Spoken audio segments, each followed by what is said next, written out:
Hello everyone, my name is Lauren Jackson. My student number is 334435557 and this is my assignment 3 for EDN 441 HASS. The HASS educator I aspire to be. So I'm currently a mature age student at university, so my primary school education was quite a significant amount of time ago.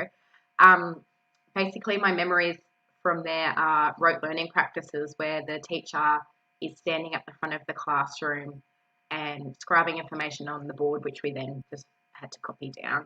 So there was no deeper thinking. And I think this really impacted my critical thinking skills, which I developed later on in life.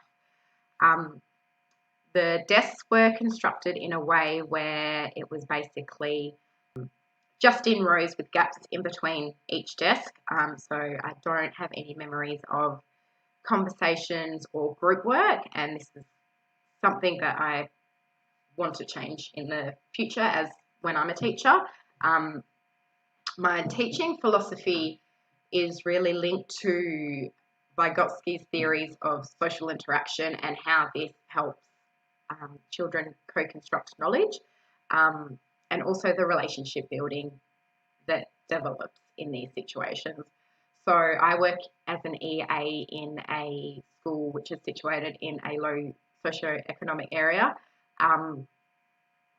And the relationship building, I think, is very prevalent in these areas. It's just a lot more rewarding. I want to be an advocate for the children, still obviously meeting curriculum standards and guidelines, and also the school's own philosophy as well.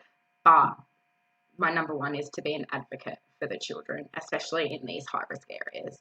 I want to provide students with choices about their learning, choices about their types of assessment, and really have a student-centered curriculum as well, where just to heighten motivation and engagement. I think also another big idea is it's just the preparation and organisation.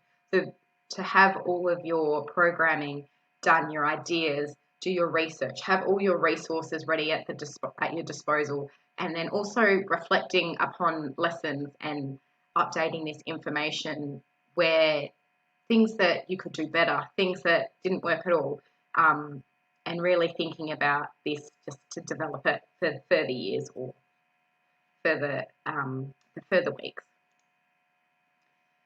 So my key ideas, like I said, building strong relationships, just to foster a sense of belonging, to promote uniqueness and individuality, I think needs to be prominent, especially in Australia where it is. And not only that, like students have diverse needs for learning, diverse ways of understanding. I would like to promote the need to talk about controversial topics, things that students may not be able to talk about with their friends or at home, and just really give them a safe space to bring up issues that they feel maybe passionate about or just require further knowledge and they want to learn more about that are relatable to students at that age and stage. Problem posing, where questions are used and children have to discover and investigate. So this is, because I'm in early childhood, I'm just linking this back to the early years learning framework where children are their own participants in their learning. They're using their hands, they're exploring, they're discovering, and they're developing their critical thinking skills through this. So an inclusive and safe environment, I think that links back to the building of strong relationships where everyone feels safe and supported. And promoting conversations and dialogue, like I touched on before. Having all this group work where kids knowledge, everyone is unique, everyone comes with their own perspectives, their own thinking, and just building upon this to expand thinking and knowledge and just thinking outside the box. Like I touched on before, being a reflective practitioner as well. So constantly thinking about what I did wrong, what I can do better, and also my own personal biases. Just to add a bit of personal touch on this. In my school that I'm currently working at, I'm always trying to be better. There's a lot of I'm learning new things about myself every day, and I need to kind of develop this as well. So that you always need to grow as a teacher. You don't just stop. You're never going to be at the top. Building strong relationships. So, like I stated before, creating an inclusive and safe environment with diverse students and their needs, not only multicultural, but students with behavioural issues or learning issues, but just where everyone is proud of their uniqueness and their individuality, and also bringing light to understanding children's own personal biases. So if they can understand that they may have a different way of thinking,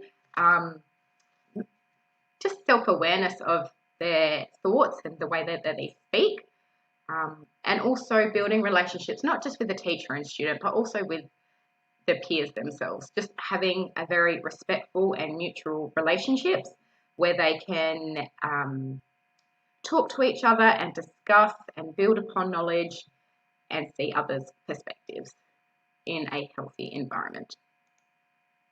Relatable, and so I want to create a safe space, void of judgment, where children can express themselves. So something that they may be bringing up topics that children are inquisitive about, and they just need to explore that a bit further. This may not be able to be done within their own friendship groups or within their family. So I want to create an environment that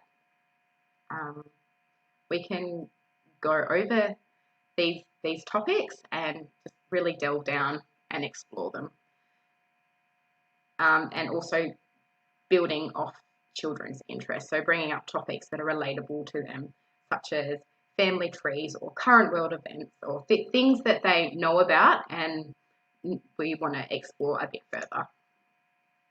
Problem posing. So where children are active participants in their own learning. So I've linked this back to the early years learning framework, where learning environments are encouraged for children to explore, solve problems, create and construct, and also based off children's interests. So these we'll call like provocations or investigations where they're active participants in their own learning, and this helps develop their critical thinking skills. And just not taking things at face value, they're getting right in there, hands-on learning to develop higher order thinking. A democratic classroom. Like I stated before, I want to create an environment where teachers can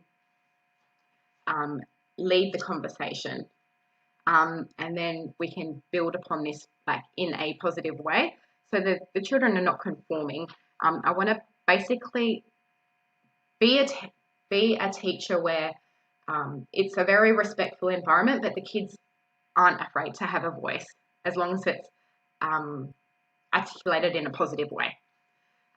Each child brings their own unique strengths to the classroom due to the diverse culture of Australia, and I want to build upon this.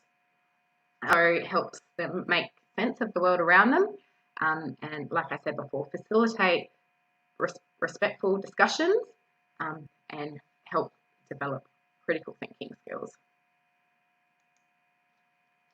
Strategies to do this. Simulation activities, so basically hands-on experiences. So this can look like interviews,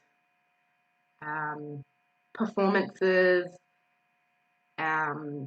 plays, things like that, where the children are